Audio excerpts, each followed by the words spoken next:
প্রিয় দর্শক, আজ আমরা নিয়ে এসেছি এক্সক্লুসিভ সামরিক বিশ্লেষণ। ভারতের অপারেশন সিন্দুর এর চমকপ্রদ কাহিনী।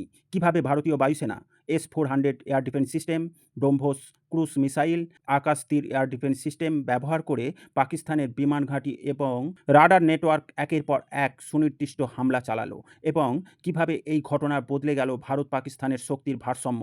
আসুন আমরা রণনীতিক এবং ভূ রাজনৈতিক প্রেক্ষাপটে বিশ্লেষণ করি। স্ক্রিনে দেখুন, এ বিষয়ে পত্রিকায় আর্টিকেলও প্রকাশিত হয়েছে। এটি কোনো সাধারণ সামরিক মহড়া ছিল না, এটি ছিল বাস্তব যুদ্ধ পরিস্থিতি।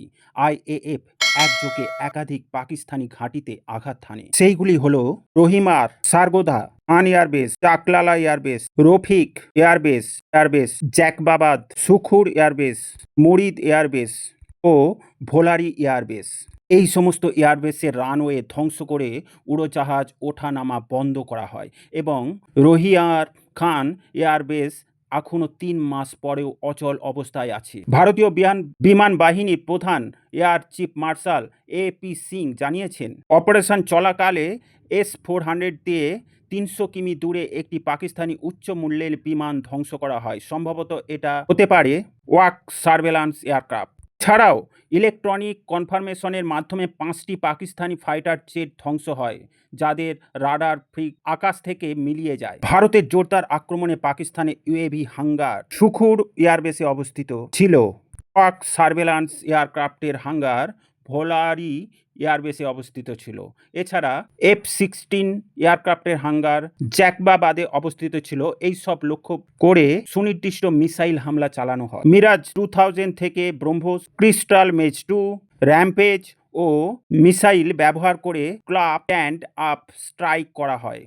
কমপক্ষে বহুমূল্যের সার্ভেলান্স এয়ারক্রাফট এবং কয়েকটি F-16 তখন রক্ষণাবেক্ষণে ছিল, সেগুলোও ক্ষতিগ্রস্ত হয়। এছাড়াও অপারেশন চলাকালীন ইন্ডিয়ান এয়ারফোর্স লাহোর ও ওয়াকায় 2টি সারফেস টু এয়ার গাইডেড ক্ষেপণাস্ত্র সাইট ধ্বংস ও মুরিদ ও চাকলালায় 2টি আন্ডারগ্রাউন্ড কমান্ড সেন্টার উড়িয়ে দেওয়া হয় এবং 6টি রাডার সেন্টার নিষ্ক্রিয় করা হয়। এটি পাকিস্তানের এয়ার ডিফেন্স নেটওয়ার্কের একটি বিশাল গ্যাপ তৈরি করেছিল। অপারেশন সিঁদুরে ভারতের আক্রমণ সামরিক সক্ষমতায় এই প্রদর্শন শুধু পাকিস্তানকেই নয়, চীনকেও বার্তা দিয়েছে। ভারত এখন দীর্ঘ দূরত্ব থেকে হাই ভ্যালু টার্গেট ধ্বংস করতে সক্ষম। পাকিস্তান কূটনৈতিকভাবে ভারতকে অভিযুক্ত করলেও বাস্তবে তাদের বিমান বাহিনী এবং প্রতিরক্ষা নেটওয়ার্কে বড় ধাক্কা লেগেছে এই হামলার কারণে।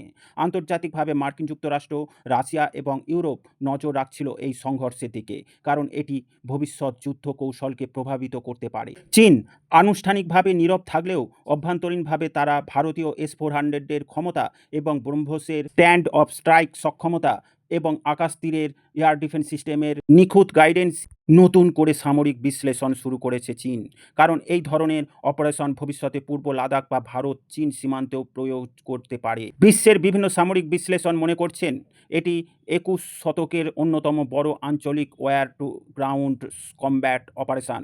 এটি প্রমাণ করেছে ভারত শুধু প্রতিরক্ষায় নয়, আক্রমণাত্মক স্ট্র্যাটেজিতেও এখন বিশ্বমানের হয়ে উঠেছে। অপারেশন সিন্দুর দেখিয়ে দিয়েছে ভারতের নতুন প্রযুক্তি, পরিকল্পনা এবং সাহসী কমান্ডের সমন্বয় থাকলে আধুনিক যুদ্ধে বিপক্ষে প্রতিরক্ষা ভেদ করা সম্ভব।